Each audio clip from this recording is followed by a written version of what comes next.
The general advice I give travellers is, first of all, to photo their passport and to make sure their passport in date. Photo with their phone, because everyone seems to have a phone, camera phone these days. Also to return their photo their return air ticket, and to email these to themselves so as that they have a copy. The next point is I advise people to take out travel insurance, especially if they're going to outside the European economic area. To go on the website Fit for Travel, it's a fantastic website and it gives a lot of information on every country that they can be possibly going to. To secure their home, obviously before they go, and not to put up on social media where they're going on holidays. Regular meds that they should be put in the hand luggage and labelled. And when they're on the flight, drink plenty of water and mobilise up and down the flight. Regarding jet lag, eastward travel is actually more difficult than westward travel, and allow 1 day to adjust per time zone. To bring good, if they're going to an area where there's going to be a lot of sun, to bring good sun cream with high SPF. And if a woman is pregnant, their flying is generally not recommended after the 36th week of pregnancy or after the 32nd week if she's pregnant on twins. Just to talk about travellers' diarrhoea, this is the most common illness affecting travellers, so affecting 1 in 2 to 1 in 5 travellers. In some countries, especially Latin America, parts of South Africa and parts of Asia, they should just drink bottled water, and they should not drink tap water. If they're using tap water to wash their teeth, they should smell to make sure that there's a good smell of chlorine off it. They should avoid any ice in their drinks, avoid any food washed with tap water such as salads or fruit. They should stay away from street vendors, and the fruit that they should have, the fruit that they have, make sure they can peel it, like oranges or bananas. This reduces the risk of travellers' diarrhoea, but also reduces the risk of diseases that are spread by fecally contaminated water, such as Hep A, typhoid, cholera and polio. The second last point I usually discuss is altitude. So if they're going to, say, a place like Machu Picchu or Mount Everest, they can take acetazolamide with them, which can help.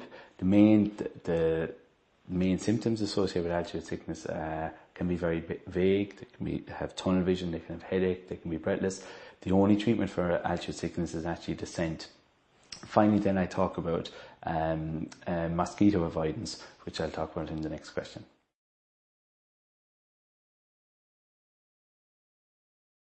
In order to reduce the risk of being bitten by mosquitoes, there's a number of rules to adhere to. First of all, keep windows closed and turn on your air conditioning within your apartment or hotel room. The patient should wear trousers and should wear long sleeves, and any clothes they wear should be light in colour. They should make sure not to wear any perfumes or aftershaves, and they should just use unperfumed soaps or shampoos. Regarding the DEET spray, they should use at least 30% DEET in order for it to be effective. If kids are under 12, they should not use higher than 30% DEET. The DEET spray should be put on the backs of the ears, wrists, knees and ankles, and the patient should put on sunscreen first before the DEET spray, rather than the other way around. It must be remembered that DEET is a plasticizer, so it can actually damage fabrics and plastics, and there's no advantage to spraying the DEET on your clothes.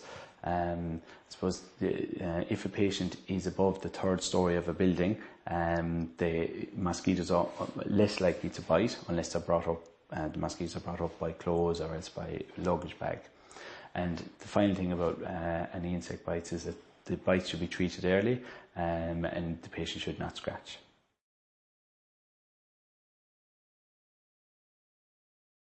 Typhoid itself is a bacterial disease. It's a very contagious disease, and some people can be carriers of the disease. The infamous carrier was a lady called Typhoid Mary. A patient, if they were to pick up typhoid, they can present in a number of ways. They can have fever, they can have severe headache, slow pulse, they can have diarrhea that can be described as green pea soup diarrhea, as like Salmonella or Shigella. They can also have constipation, and the treatment for it is ciprofloxacin for 10 to 14 days.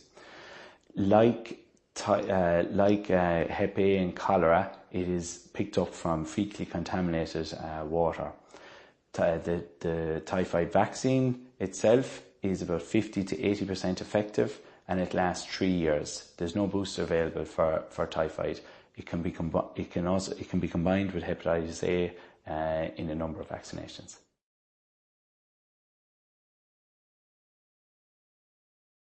So tetanus itself is also known as lockjaw, and it occurs when the spores of Clostridium tetani from the soil or manure get into broken skin through cuts, through puncture wounds, through animal bites or through burns, and this bacteria produces a toxin which causes muscle spasms. The majority of people, as part of their primary immunisation schedule, will have received five vaccines as a child, so they will require a booster vaccine. So the booster itself lasts 10 years. So the booster or the tetanus comes with diphtheria and polio, and there's also another vaccine where it has diphtheria, polio and pertussis. Just a small word about diphtheria. Diphtheria continues to pose a threat to the public health, and travellers to any part of the world should be vaccinated against diphtheria.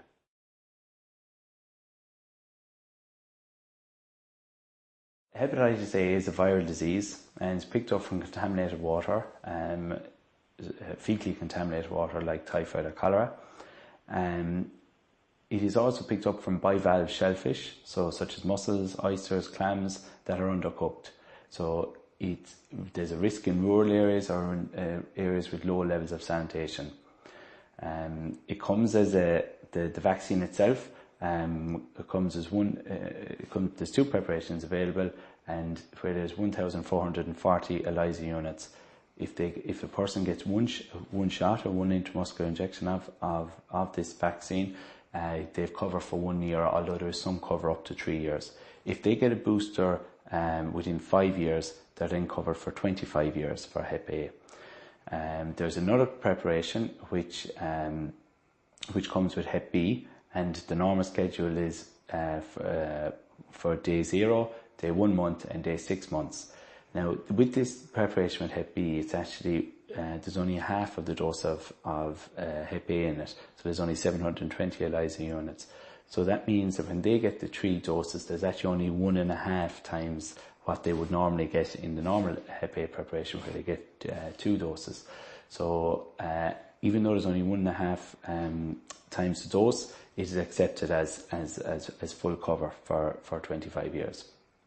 So if this schedule if travel schedule it needs to be done quicker, it's day 0, day 7, day 28, and then they need another Hep A booster at 1 year because it's a quicker schedule. The Hep A vaccine needs to be given 20 days before travel, and those are the main points with Hep A.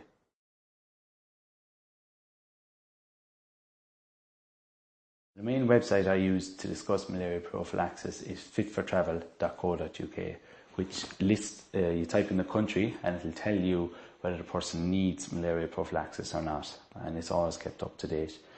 There are 2 main preparations that are prescribed today. First is doxycycline, and the second one is atovaquone and proguanil, a combination of atovaquone and proguanil. Just talk about the atovaquone and proguanil preparation first. It should be taken with food or milky drink to basically ensure that there's maximum absorption. It should be taken once daily with the breakfast, we say. And it should be given 2 days before entering the malaria region. Every day the patient is there, and then for 7 days after. The main side effects, which occur in greater than 1 in 10 people, are abdominal pain, headache, nausea, vomiting or diarrhea. The second preparation to discuss is doxycycline, and this is given as 100 mg daily, 2 days before going, and actually 4 weeks after, whereas the other one is just 1 week after. And between 1 in 10 and 1 in 100 people will get headache, nausea and vomiting. They will also get photosensitivity and can have an anaphylaxis reaction. The point there with the photosensitivity, a lot of times these people are going away to a hot country, so that has to be borne in mind as well. Now, between 1 in 100 and 1 in 1,000 people can develop thrush or dyspepsia type symptoms. The main disadvantage about doxycycline is that it has to be taken a month after leaving the area where they are, but the main advantage is that it's cheaper than the other preparation.